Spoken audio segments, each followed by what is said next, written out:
All across Australia, mountain biking has become one of the most popular forms of recreational activity. It's massive demand, and it's one of the most popular unstructured recreations in Australia. So even from a statistics perspective, we know that it could be 5–6% of people are active mountain bikers.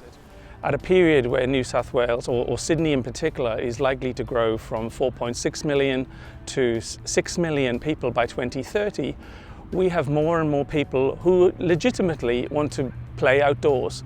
They want to have activities that enable them to do the recreational activities that they love, like horse riding or mountain bike riding. ACT has led the way, Victoria has got a lot, Tasmania is investing millions in mountain biking specific tracks. So around Australia there are, and around the world of course, New Zealand there are.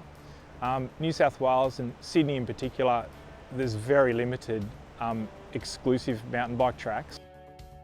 What we would like to see happen is that those legitimate requirements by society to engage in those activities needs to be responded to.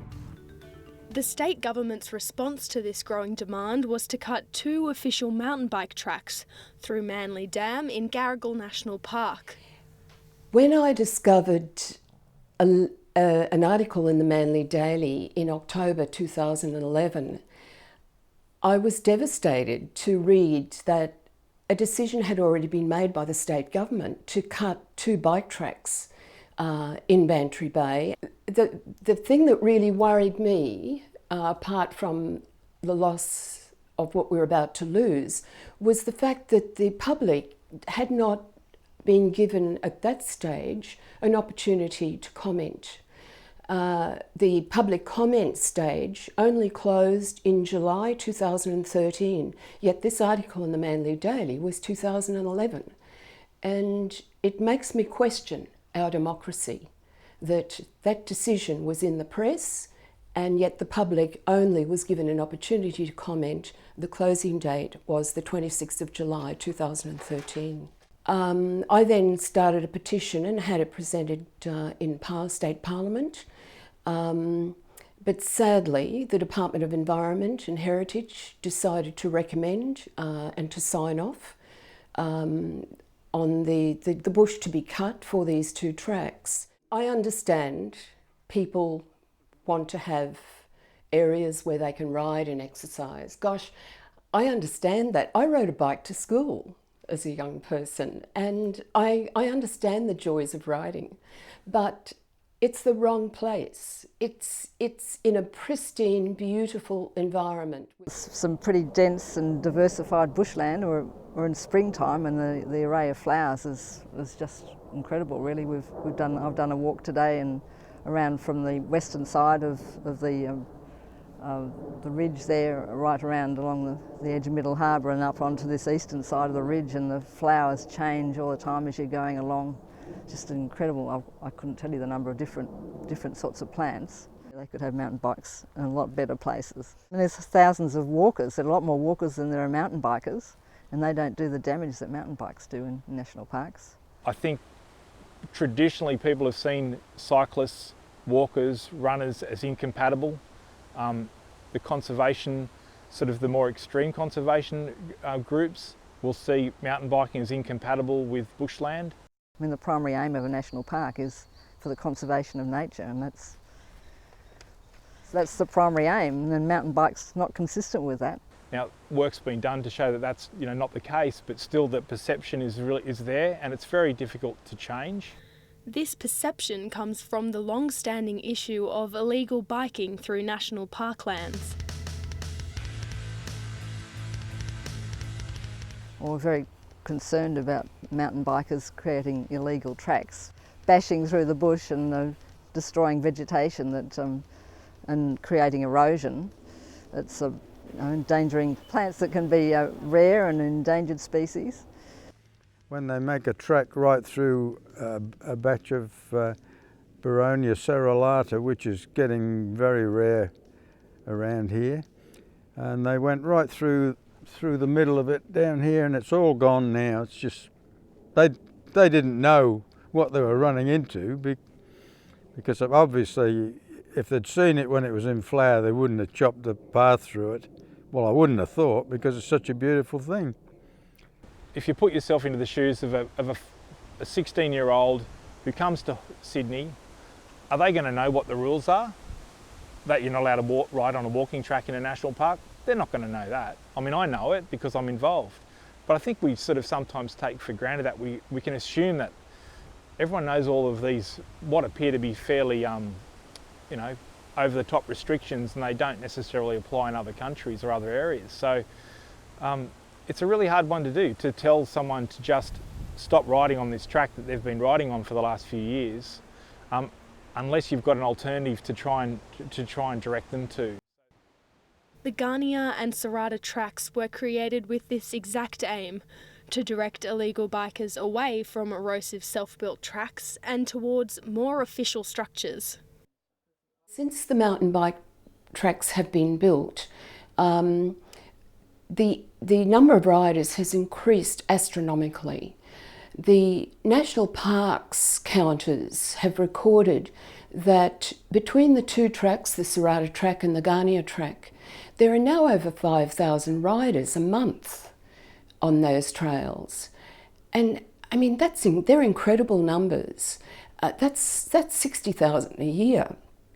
And I believe those numbers will increase, because the local Warringah Council has a plan to put in a connecting track down from the eastern escarpment down through Forestville Park down into the western side of Bantry Bay. Once that link track is through, I believe the numbers will increase dramatically. But 60,000 a year, that's a lot of people using those tracks. According to Campbell, this link track that Rosemary fears has already been unofficially constructed and widely used by a majority of mountain bikers. The original proposal was to build about a 20-kilometre network, but because of various factors like cross-tenure issues or environmental factors or political issues and funding, it was all scaled back to the 6-kilometre route that we have. So it's short, but it gets a lot of use, so obviously it hits the mark and gets a lot of use, which is the key thing. But if you do look at the usage of it, they're being used as small segments. I describe it as like if you had an 18-hole golf course, they're like holes 1 and 9. And so you can see that people are trying to piece those segments of trail together with a longer unofficial network. So the unofficial network is there, and it's been there for, in some cases, a couple of decades. So I think that they in themselves aren't a total solution to the issue that we have of mountain biking. Another really important part of mountain biking, like at Hornsby, is to have skill progression. So you need to have, and one of the keys of Hornsby was to have something that kids could ride on and beginners could ride on, and that's called green track, like skiing, green tracks. Then progression, so you have something intermediate, and then a bit harder, and then advanced. And you need that progression to engage someone and then allow them to keep interested, because they'll get bored once they get, a certain skill level. So I think with Gania and Serrata, they address a certain segment of mountain biking, but they're not a holistic solution to it.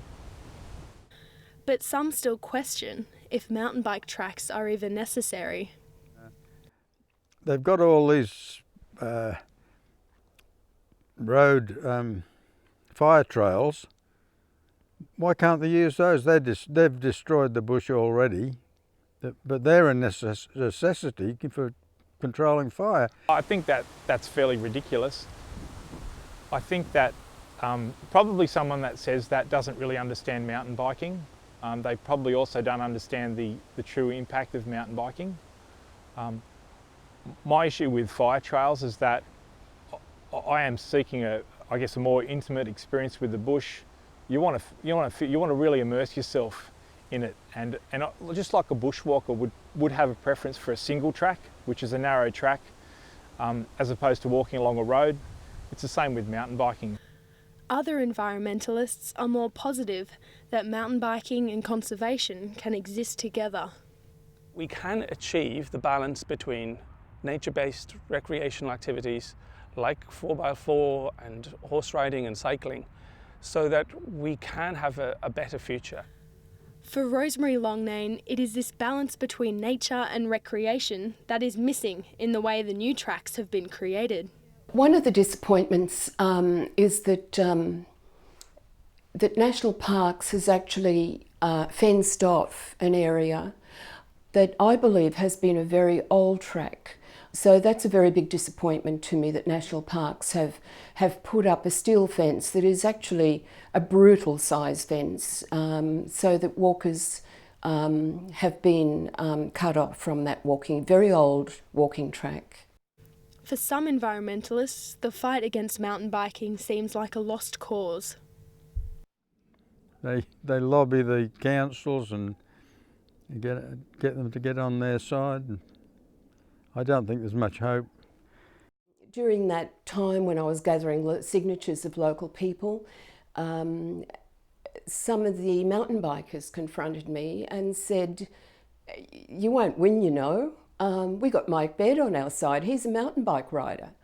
We had a meeting up here at the hall, the local hall, and there was about 4 of us against it, and all the rest were for it. All young people that, you know, don't care about the bush at all, and they didn't believe me when I said if you damage the bush, you can never put it back as it was. Sadly, with the introduction of the 2 mountain bike tracks in Bantry Bay that have now been there for 10 months, I'm starting to see degradation happening. I've seen lots of examples where they've done significant damage, and I mean, often you can't see straight away. It's, you know, they're bringing in weeds, and then the weeds take over bushland. That's a difficult management problem, and if the weeds are allowed to take over completely, it can destroy the native vegetation. Bantry Bay was a beautiful, pristine place for the Indigenous local people. They had fresh water, they had shelter, they had food, so close to the inner harbour there. Sadly, the Mitchell Library records tell us that the Indigenous people had died out within 3 to 5 years from European white diseases. So sad. And I believe we owe it to those people to preserve as much as we can of that beautiful piece of bushland called Bantry Bay in Garrigal National Park. What our organisation and many other conservation organisations would like to see is the government start to apply a lot more logic around the population growth centres along the coast of New South Wales. So for example, Nowra, which is slated to have a significant population increase over coming decades, has as many national parks as it does state forests. What we would like to see is urban planning take that into consideration, so that we will have the spaces available for people to undertake the activities that we know they will want to do 20, 30, 40 years into the future. And it will lead to less conflict, less pressure on the reserve system, and a greater chance that koalas and other species will be around when our grandchildren are coming on board in 30 years' time. Despite all the opposition facing mountain bikers, Campbell still has big ideas of what biking could become in the future. Ultimately, it would be to ride from the beaches, you know, to the bush at Hornsby or Browra, you know, off-road. I mean, I'd love to see something like that, where a lot of the unofficial trails are assessed. If they're unsustainable, close them and reroute them. But I'd love to see land managers, conservationists seeing mountain biking as part of the solution to conservation, as opposed to it being an enemy. I think I'd love to see a lift in particularly in kids' participation in cycling. I'd like to see mountain biking helping address the obesity issue that we've got. I'd like to see it as a way of getting kids engaged with our natural environment. And then I think, you know, I really do believe that mountain biking could provide part of the solution to helping us move into the future and protecting the environment.